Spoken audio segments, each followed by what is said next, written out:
Hello, everyone. I'd like to introduce my good friend Alan Ogden, but before I do, I want you to know we're here to inform and educate you on health issues and possible solutions. We're not here to treat, diagnose, cure, or prescribe anything. For those concerns, you should consult your family physician. Now, let me share why I feel so confident in learning from Alan. Alan is a pharmacist, nutritionist, researcher, genetic consultant. Alan studied at the University of Alberta, University of Denver, IHI Phoenix, Alive Academy in Vancouver, and the Research Institute sponsored by McGill University. Alan, please feel free to add anything I may have missed, and then we'll move on to the topic for today, which is pain and influence. Inflammation. Or inflammation, I should say. Sorry. Well, that influences a lot of people, pain and inflammation.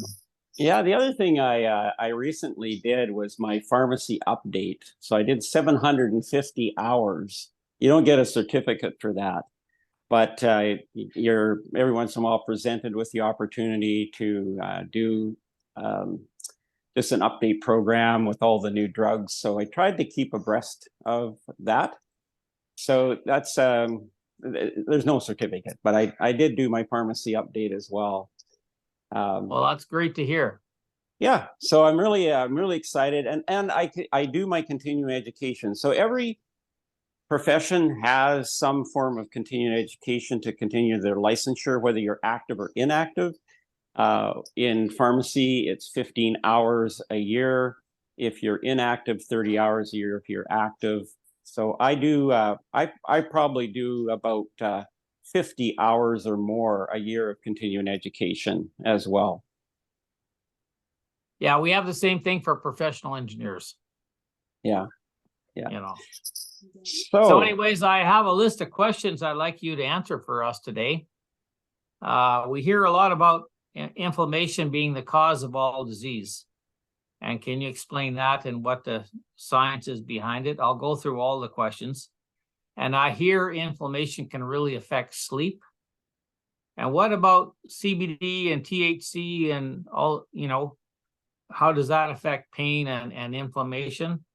And why do some people respond to pain relievers better than others? And what is, and one person had a question regarding what does a narcotic naive means.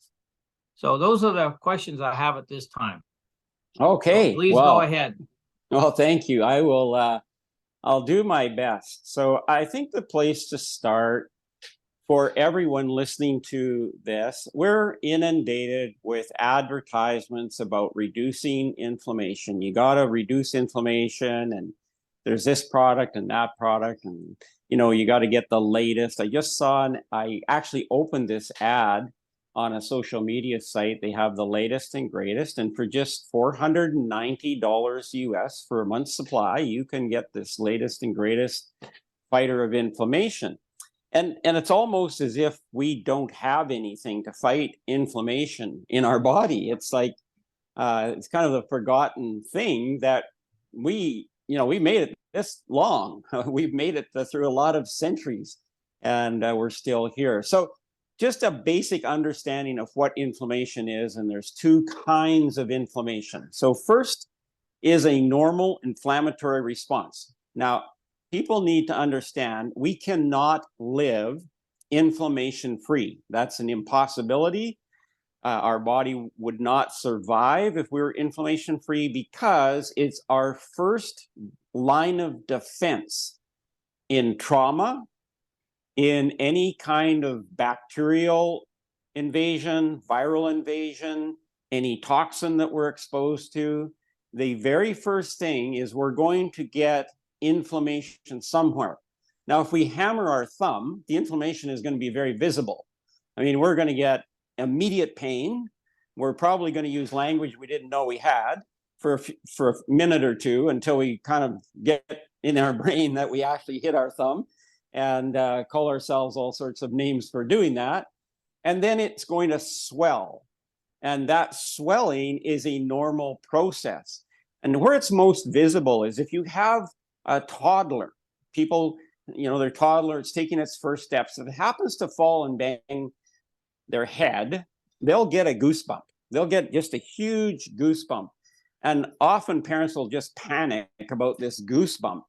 But that's just a signal to me that their inflammatory response, which is an immune-directed response, is working very well. And you'll see that that goosebump will go down very quickly. It won't stay there for even, it's maybe a half an hour, a few minutes, it starts to recede, and then you will have, bump and redness. So the redness, the swelling, the pain. So normal inflammatory response will trigger all of our defensive mechanisms in our body. We'll even sweat a little bit because our skin is the largest organ, and it's one of the main ways we detox our body. So if we're exposed, say, to a toxic chemical, it would be a real good idea if the pores of our skin opened up and we have water in our body and we can flush it out through our skin. And people will notice that sometimes, even if they're taking a very strong iron supplement and they lick their finger, they'll go, tastes like iron. Or if they're taking some kinds of antibiotics, they can taste them on their skin because they're being excreted through the skin. We use about 1 liter of water every night to excrete different things through our skin, get rid of toxins and even excess minerals, excess vitamins, excess amino acids through our skin. So it's a very efficient way for our body to do that. Lots of surface area, very efficient way. So in an inflammatory response, we'll get sweating. We'll often get nauseated because the blood rushes from our internal organs where it's usually collecting to make sure that we have adequate blood for our heart and gallbladder or liver, the things that we use on a continual basis. Blood rushes to an extremity and we will feel a little bit of nausea, might feel a little bit of dizziness as the blood sort of drains from our brain as well to go fight this inflammation. And so there's a lot of responses, and those are normal responses in our body. And most of those will last for a few days, sometimes a few minutes. Like if it's a mosquito bite, it might be, just a few minutes and then it starts to recede. If it's trauma, it may take some time.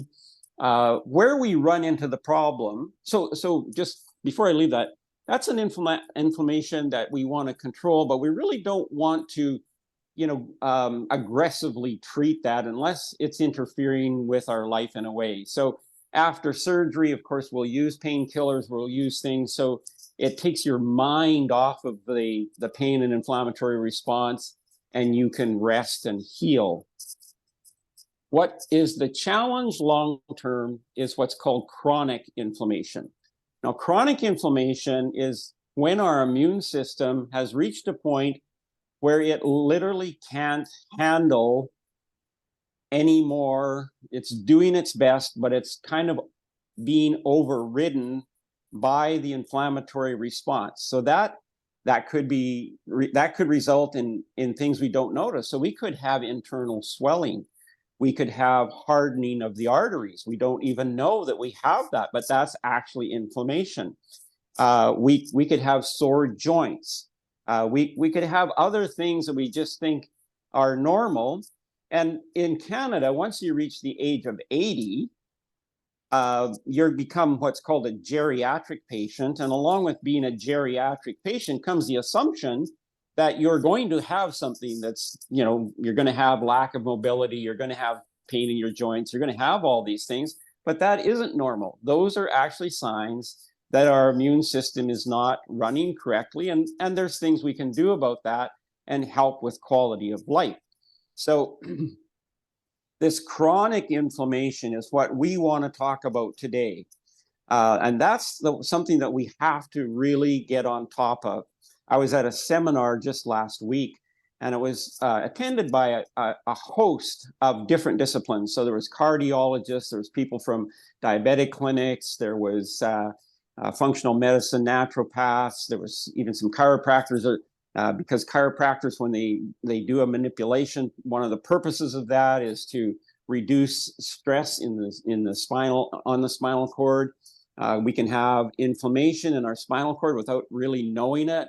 We release that and into the nerves and so on. So we had this whole host of these people speaking about different categories of what they do and so on, but they all came to the same conclusion. And you mentioned that in 2004 the first time, and then later 2012 a repeat. Time magazine did run an article saying inflammation is the cause of all disease. Now, I don't think that at the time that was just, oh, wow, that's incredible. I don't think inflammation is the cause of the disease, but it's certainly underlying every disease. And that's what all of these practitioners agreed on, whether they're from cardiology, diabetes, whatever their practice was. At the base of their treatment modality was, we need to fight inflammation. We need to check our inflammatory markers, and we have really good tools to do that now. So we can check things like C-reactive protein. That's a definite marker of inflammation in our body. And this inflammation that's subclinical, we might not know about it, but if we get a blood test and our C-reactive protein is high, there's inflammation happening. Our triglycerides is another one. High cholesterol is actually a sign of inflammation in our cardiovascular system. Cholesterol was incorrectly, many years ago, blamed for cardiovascular disease. We now find out that the extra fat that's floating around in our cardiovascular system is a sign of other things, including an inflammatory response in our cardiovascular system. So when you get damage in your cardiovascular system, you can't just go put a Band-Aid on it like you can in your skin. So our body produces a layer of fat and puts it in there. And so this long-term inflammatory response, we really need to get on top of that. So when we're looking at inflammation, what we wanted to do at Modexis is we wanted to look at how does the body actually handle inflammation, and can we duplicate or encourage the natural response to inflammation in our body. Now, am I making sense so far? You can interrupt me if I'm losing you here anywhere. No, you're making sense. And then when you explain the inflammation, explain how the pain of that works. Sure.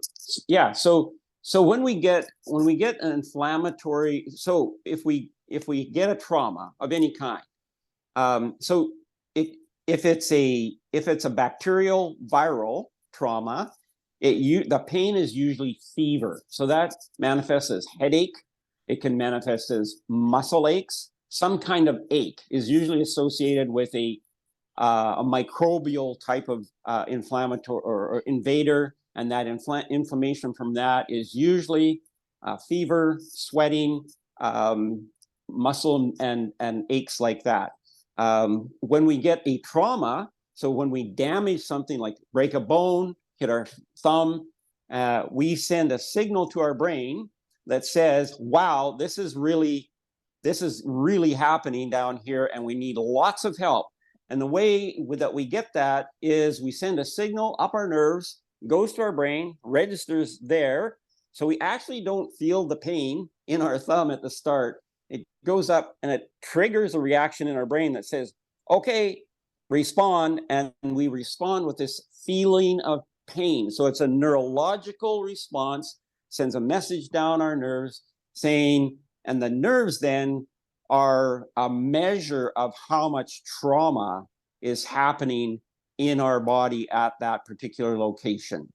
So the pain response is actually sort of a marker for how much help our body is going to need in fighting the inflammatory or the trauma and the inflammation from that trauma response. So when we looked at putting products together, we wanted to look at how does pain happen, right? And is there a way to actually help encourage that response and then reduce that response? Because sometimes when we're in pain for a long time, we can get used to it. In a sense, our brain goes, okay, it's just there. I'm not going to respond like I should. And so then we get this chronic sort of thing. and we're not getting the same response. So that's something that we want to keep that sharp if we can, because that marker then tells us how aggressively we need to treat something. You think about a heart attack, for instance, severe pain with that. Why? Because it's life-threatening, right? So the way our body gets our attention, severe pain. That's the way it does that. So we wanted to look at that. And in that, we found that there's not only this immunological response, but backing that immunological response is something called the endocannabinoid system. Now, the endocannabinoid system has got a lot of publicity and media attention recently with the development of CBD, THC, these things that act directly on the cannabinoid system. So just to help people understand what the cannabinoid system is, it's literally sort of a mirror image of your immune system. It actually has an effect in similar ways in our body. It has an effect in our brain. It has an effect on our spinal cord. It has an effect on our muscles. It has a very similar effect to our immune system. So I like to think of it as being a backup system to our immune system. And that's why people with chronic ailments where their immune system is really failing them, if they can actually trigger the cannabinoid system, then it's like they're inadvertently boosting their immune system. It's a different system, but because it actually affects the same areas, it's like, oh gosh, that helps. So it helps my depression, that helps my pain, that helps my headaches, that helps all these things, but it's actually doing that in conjunction with your immune system. So it's a really good system. And so when we put these products together, there's a couple of things we wanted to do. One is we wanted to know if there's a way we could actually engage the endocannabinoid system without using those restricted materials, CBD and THC. They're restricted in a lot of areas. Could we do that without doing that? And could we, you already mentioned there's people who don't respond to painkillers. Now, on about 90% of those people, that's actually a genetic, what we call a SNP. So they don't have the genetics to actually take a painkiller like ibuprofen. So when you take an ibuprofen or a Tylenol or an opioid, it goes to your liver. The liver then actually puts that through a chemical process and changes that into a new chemical. And that chemical is actually what has the activity in the body. If we don't have the genetics to do that, that's called methylation or acylation. If we don't have the genetics to do that, then some people can, they can take a lot of pain medication that has zero effect because their liver literally can't make it. They can't methylate it, doesn't make those metabolites, doesn't have any effect. And when you say somebody is narcotic naive, it's just saying that they can take narcotics, right? And they don't have any real response. People like when I was in my practice, people we would put them on a pump, right? And they could take morphine at any time they wanted. And some people, they would be pumping that every 20 minutes and they're not getting anything. So they just don't have the ability. They don't have the genetics to actually take that and make it into a useful drug in their body. Does that make sense? Yeah. I mean, my wife has that same issue. She doesn't respond to any type of painkiller. Now, is there anything for people that don't have that ability, or genetics to find a way to resolve pain? Well, yeah. So before I get into that, I know we have another gentleman on here, and his name is Rick McCrew. He's a good friend of ours, and Rick, I want you to just tell your story about your experience in using what we've made, and then I'll explain what we've done and why that has the ability to maybe help some of these people that are narcotic naive, don't respond to painkillers. And so, Rick, if you're there. Hi there. Can you hear me? Sure. Yes, we can hear you and see you. Okay, good.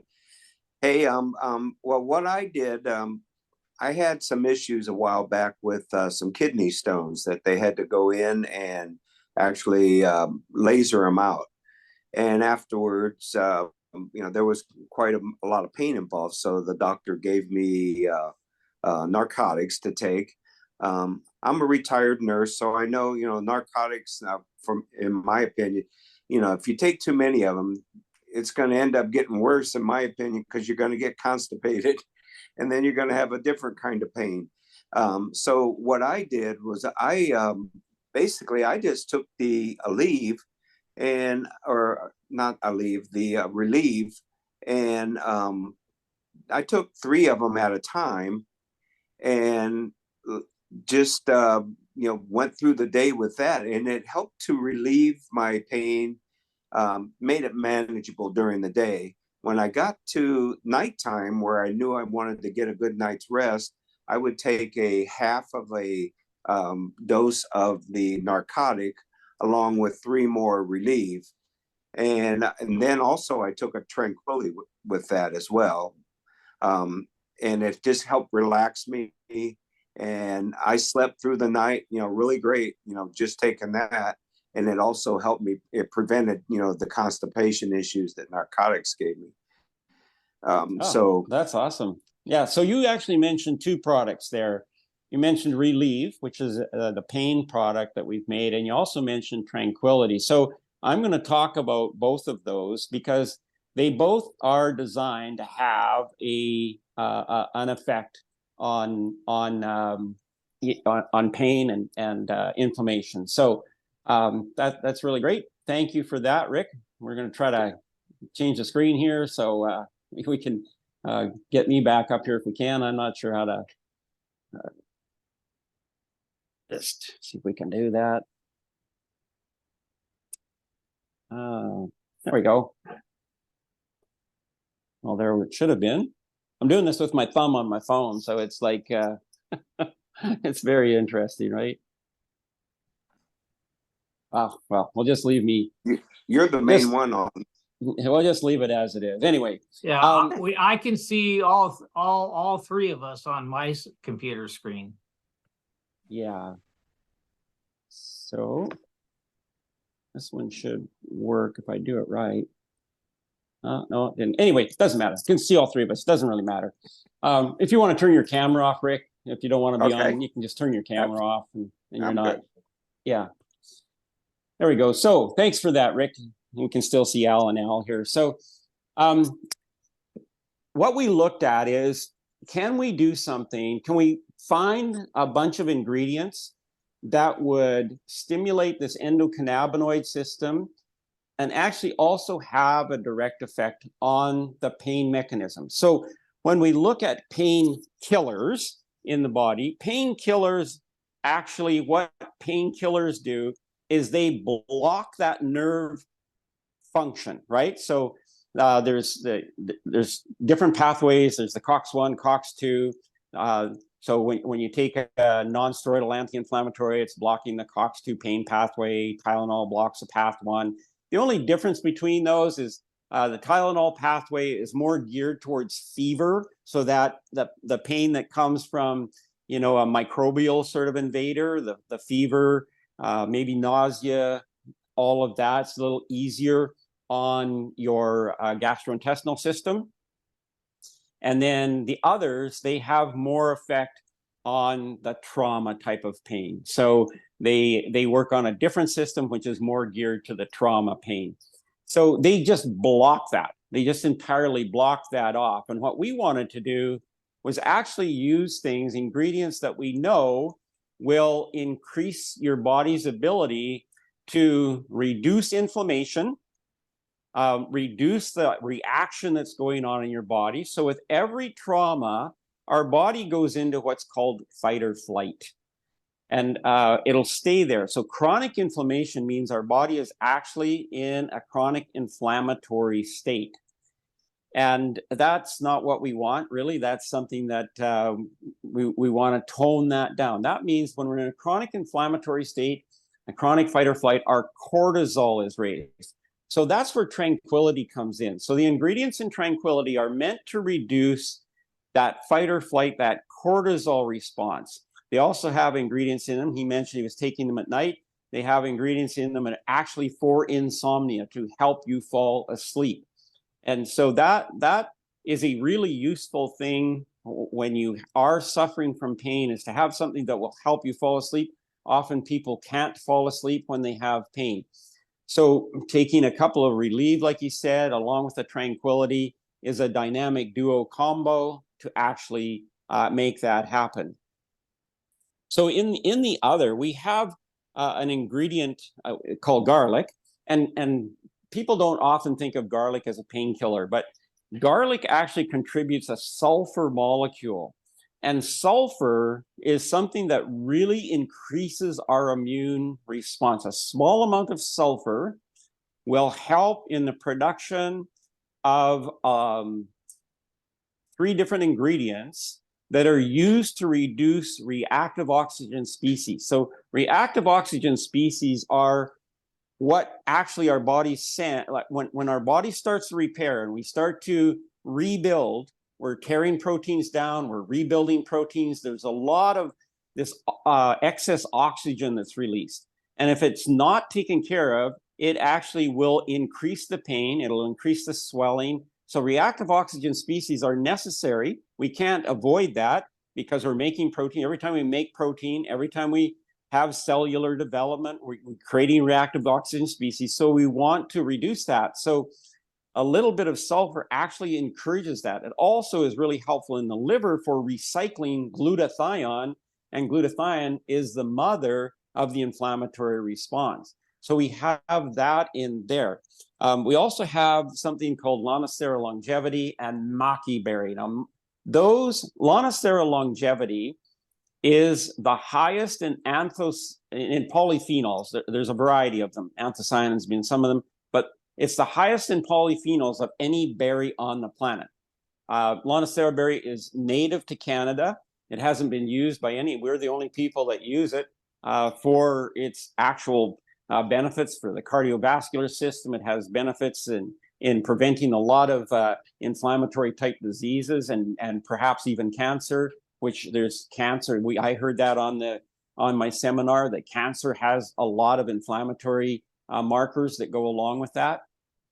And so Lonicera berry, if it's kind of the standard in the industry is the blueberry, and blueberries, they have about 300 micrograms per 100 grams of these polyphenols, where Lonicera berry actually has about 4 times that, almost 1,200 micrograms per 100 grams. So it's much stronger in its benefits. And it has a direct impact on calming, like a calming effect on the cardiovascular system, opening up the cardiovascular system so you can get more blood flow.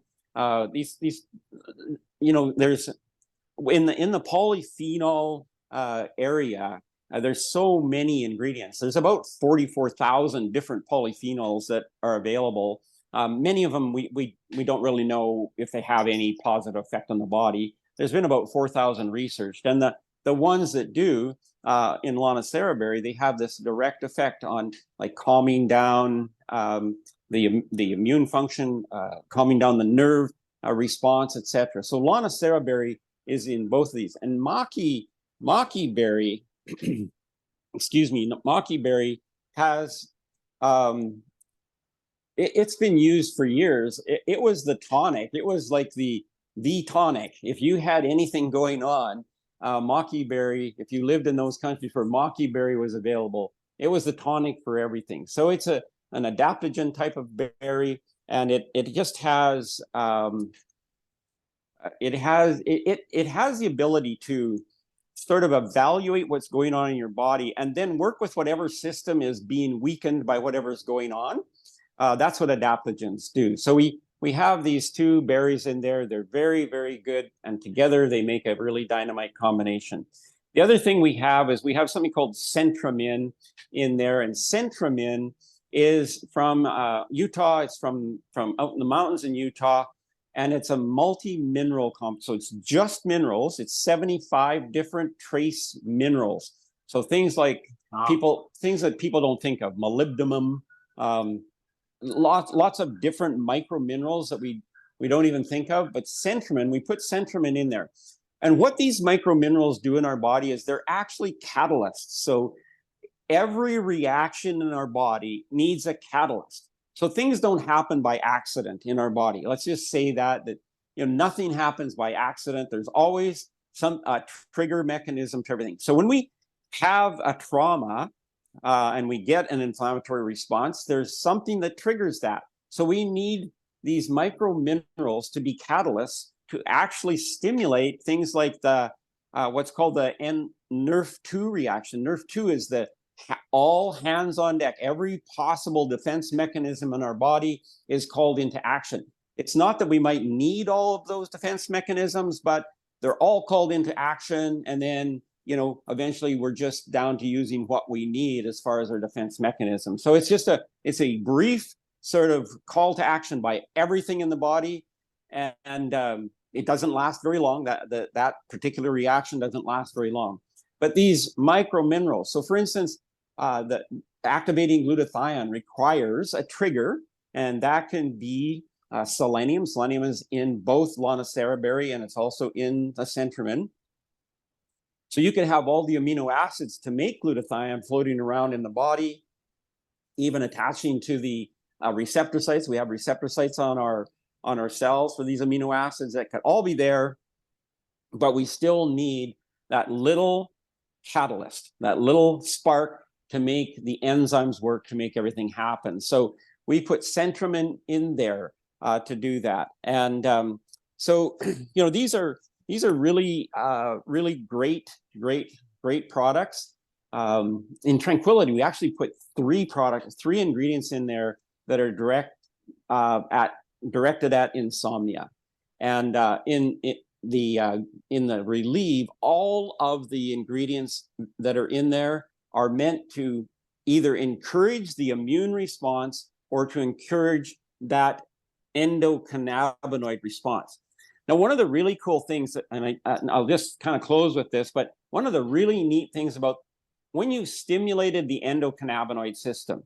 So if you're somebody who's been prescribed CBD, lots of people, it takes them several weeks for that to actually have its full effect. And part of that is we don't have the metabolites to really use that new ingredient yet. So we have to develop a system to develop those metabolites. Our liver has to catch up so we can do that. So it can take, I know like the main clinic here that's authorized by Health Canada to supply CBD to first responders and the military and so on. They tell people, listen, you're going to start on this. It could be 8 weeks before you get any response. Well, if you're in a lot of pain, 8 weeks is a long, long time. So yep. It's just too long. So in Relieve, we put things that have like the garlic and so on. They have an immediate effect on the systems that are going to help reduce inflammation, help reduce the pain, help reduce that response. And then as we stimulate that endocannabinoid system in a natural way, not that CBD isn't natural, but we don't put anything that's sort of uncharacteristic, that's unusual to our body in Relieve. So those can act right away. And over time, you'll get a better response from Relieve. So like Rick was mentioning with that, severe pain, he was using 3 capsules a couple times a day. And I was just talking to somebody yesterday. They had dental work done. Now, if you can believe this just blew me away. They had dental work done, and they had a root canal done. They controlled all that pain just with Relieve. They only took Relieve. They didn't take any other painkiller than Relieve. Wow. So they took 2 capsules 3 times a day, and then consistently. And then he actually did, on the first night, he took a little bit more before he went to bed. He took another 2 capsules, but went back to, here's the other story about that. He also combined it with Tranquility at night. He went back, he had to go back to the dentist in 3 days. They wanted to check and make sure everything was okay and it was healing. And he said, when the dentist looked in his mouth, he said, "What have you been doing?" And he said, "Why?" He says, "Well, I've never seen any healing like this." And so that's impressive. Yeah, he just couldn't be on. He wanted to come on here today, but he just, the timing didn't work. So, but he wanted me to tell a story. So to just to explain to people why that happened, you've got anybody knows if you get a cut in your mouth, it bleeds like crazy, or your nose bleeds like, you've got so much vascularity to your mouth, and if you cut your tongue, it heals like it doesn't take maybe minutes. Your tongue is already started healing. There's just so much blood flow.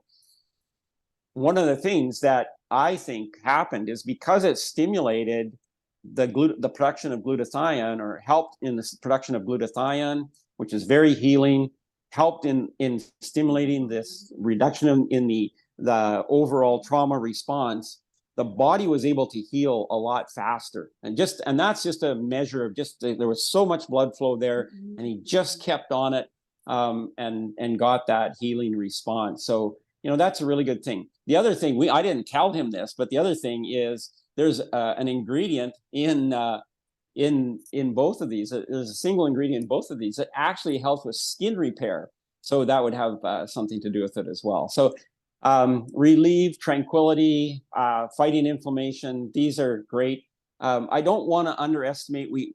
Everything I start with is the longevity product, the glutathione product. So that's the very first thing. And actually, that's one of the things that these doctors mentioned on the weekend. Although they didn't tell people how to do it, but every doctor mentioned that optimizing glutathione. There was one doctor on there who's very well known for promoting glutathione, Dr. Hyman. He's very well known for that. But they didn't. He just mentioned that, but he didn't tell people how to do it. And of course, we have the dual form glutathione in longevity, which increases your glutathione. Recycling your glutathione also helps to boost intracellular glutathione production. So, first off, we start with longevity. That's a starting point for everything. And then, you can add relief for the pain. You can add tranquility for the sleep. And you asked me at the start, why does inflammation affect your sleep? And it's because your cortisol won't go down. And as long as your cortisol is up and it's keeping your body in that fight or flight method, you don't produce as much melatonin, you don't produce as much sleep chemicals. So once we use tranquility and reduce the cortisol, get it down, then we can fall asleep. So inflammation does definitely affect sleep. That's one of the problems we have with people with chronic ailments all the time. They need to sleep, they can't sleep. If we could get them to sleep, they might be able to heal a lot faster. So we can do that with relief and tranquility. Anyway, thank you for listening. Well, thanks for your information. I one Saturday I was working, and I've been pretty inactive because of my illness, and so I've kind of lost a lot of muscle and stuff over the 3 or 4 months. And then I started working. So one Saturday I was working on the deck, and so I finished around supper time, and then went and had supper and then a shower. And when it came to bedtime, my upper back and shoulders were just aching in pain. And I thought, man, if it already hurts now, just imagine what it's going to be like tomorrow morning, right? Yeah. So I took 4 Relief that night just before I went to bed. And the next morning I woke up and I had no pain whatsoever. I was just thought, okay, this stuff actually works. Yeah. Now, so I figure, okay, if you overdo it on exercise or working and take it some before you go to bed. I mean, I think people got to try it out for themselves as to what works. But I know for me that taking that 4 that night was great, because next morning I thought, because usually it's the next day that you pay for, if you overwork your muscles, it's the next day and even the following day where you're stiff and sore. And I had no stiffness, no soreness whatsoever. Yeah, that's so true, because when you stress your muscle, you break down the muscle, right? When you're working it out, you break it down. And then, it's the recovery, right? It's getting rid of the lactic acid. It's getting rid of all the dead material. And sometimes that can take a couple of days. And you're exactly right. Now you've encouraged that whole response by, encouraging the endocannabinoid system, by encouraging your glutathione production. All of that helps with recovery for sure. I know. Now, is there any negative effects from taking any of these products, or can you take it with medication or anything else like that? Yeah, Rick had a comment there. Just go ahead, Rick. Just make whatever comment that was. You were going to say something. Okay, I'm sorry to barge in, but I just wanted to agree with what you were saying, Al. I work out, I ride my bike a lot. I'm on my total gym. I'm 72 years young, but I stay active. But a lot of times after my workout, I just routinely take a couple relief and don't give the pain a chance to, raise its dirty head on me. And it's helped a lot. Thank you. Yeah. That's great. So to answer your question, we already heard Rick talking about having, combining with a narcotic painkiller with his kidney stone. There's no known drug interactions literally with any of the products in the Modexus family. So there's certainly nothing in relief that would interfere with a medication that you're taking for pain. There's nothing in tranquility that would interfere with a medication that you're taking for sleep, for instance. And then, longevity, what longevity can contribute to this whole thing is, once again, we talked about the metabolites. So every drug has to be changed into something else in order for it to have activity in the body. And then it has to be cleared out of the body. And that's, once again, the liver has to do that. So, with the Lonicera longevity, you've got milk thistle. Milk thistle is known to increase the activity of the liver, help the enzymes there. So you get better clearance of leftover material. So lots of times when people, do what the body does naturally, which is what the intention behind these products are. So when you take something that's unnatural, like a drug, often you can take less of it and get the similar effect because you don't need as much, and then you don't get the side effects from it.